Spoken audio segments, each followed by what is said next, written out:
If you're interested in playing in some Fortnite tournaments, Gamer Saloon is running 2 this weekend for PS4, PC, and Xbox PC. It's a $1 entry and up to $500 in prizes. Link is down below. Gamer Saloon is free to sign up, and they also have free tournaments and head-to-head matches running 24 hours. Check it out.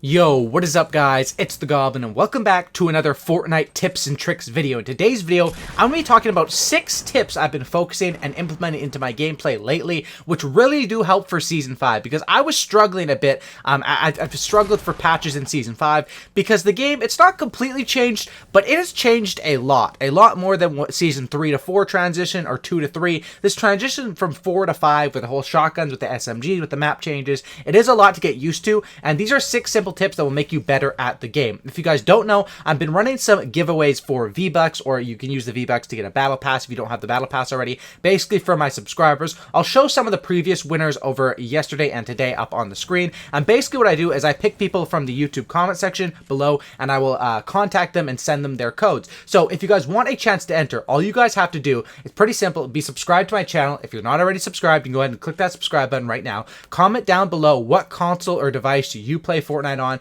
and also like the video. Liking is not required, but I do appreciate, people that support me, of course. So smack that like button, and that's how you can enter and get a chance to win. I've been giving away literally like hundreds and hundreds of dollars. It's been like a week since the season came out, and I've given out, I think, around $500 so far. I'm about to have to re-up and buy a couple $100 more of codes, but it's 100% worth it because the support has been amazing. We're closing in on like 470k and on that road to 500k, but I'm just blabbering on. I'm just so thankful. It's truly a blessing. I appreciate you guys. So sub if you're new. Let's get into these tips. First tip, use SMGs. You have to use an SMG. And more specifically, drum gun, in my opinion, it counts as an SMG. Even though it uses medium ammo, it does the same thing. The SMG you want is the unsilenced normal submachine gun. It doesn't matter if it's gray, blue, or gray, green, or blue. Of course, you want blue or green, but it is so insane. And the fire rate is ridiculous. All you have to do with that gun, and I figured it out recently, aim for the head, because SMGs traditionally do low damage, but up close, of course, there's going to be no bullet drop off, and if you hit them in the head, you're hitting them for like 45 or something, and it's going to hit them more than once because of how fast the fire rate is. Use a new SMG. Use probably a pump shotgun, a heavy shotgun, or maybe even a tac, and then have it switch over to the SMG, where you damage them, and then you just spray that SMG at the head, and you can eliminate them in a millisecond. It's the biggest thing in this season. No matter how you feel about SMGs, you have to get used to using it, because it really is the new meta. It's like the new Builder Pro. I've been adjusting and getting better at using the SMG, getting my aim down with that submachine gun, and it is making a world of difference in gameplay. My next tip is use bounce pads.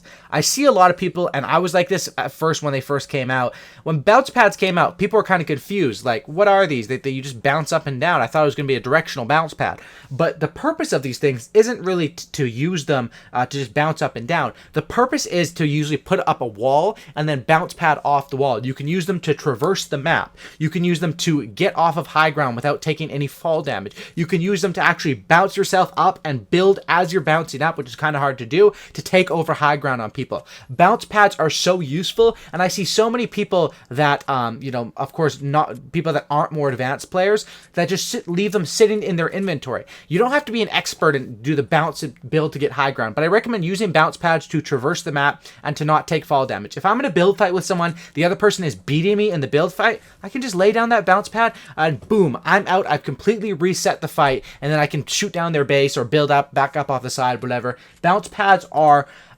great, and really good players recognize that, but I think that more of the player base needs to recognize that and start practicing with them and using them. The cool thing about them is you can literally place them on ramps. It's ridiculous. You can have a ramp and place that. They're just so strong in this game, so fun to use. You can do some cool stuff, and you never have to worry about fall damage because you hit off that, you land on the ground, and you're all good.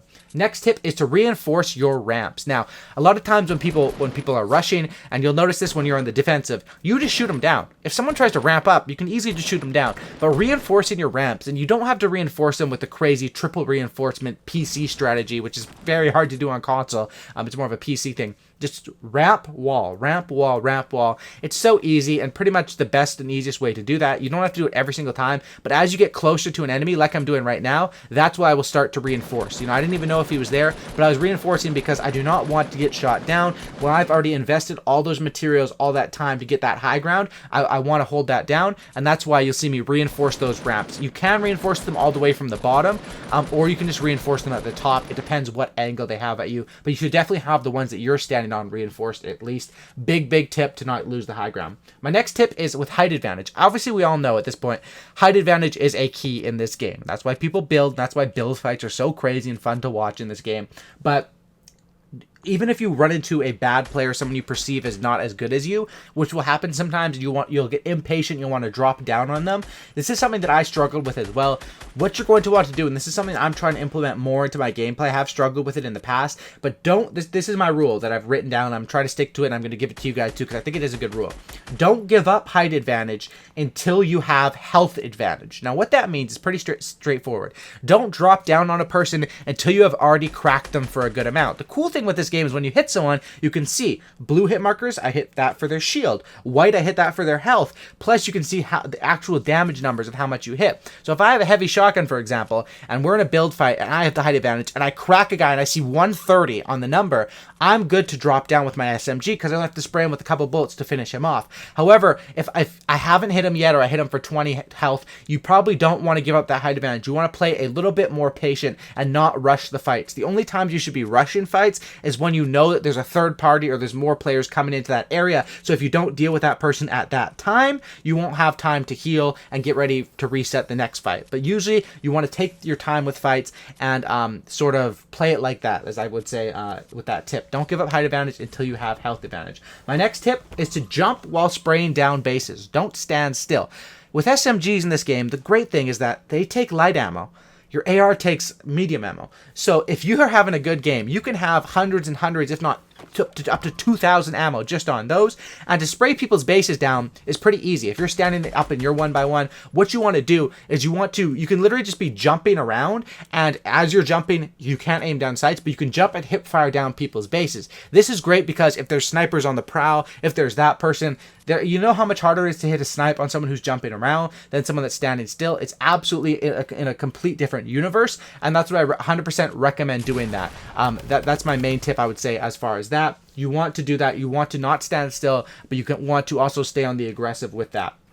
My next tip here, I would say, is to not be in the middle of the fight in the late game. In the middle of the late game, you don't want to build your base in between possible players. You want to stick to that outskirts and move in slowly with the storm, but you also want to rotate early. So it's kind of weird. You know, why are you saying rotate early, but also move into the storm? What I mean by that is you want to rotate early, but you want to set yourself up not exactly in the middle, or not in a place where you think is going to be in the middle of one or two players, because that can really burn you, and that's something that you have to avoid. My next tip also is in the late game, to stay away from natural cover in late game. Don't go into buildings in the late game, because there's either going to be a trap set somewhere that you're not going to see.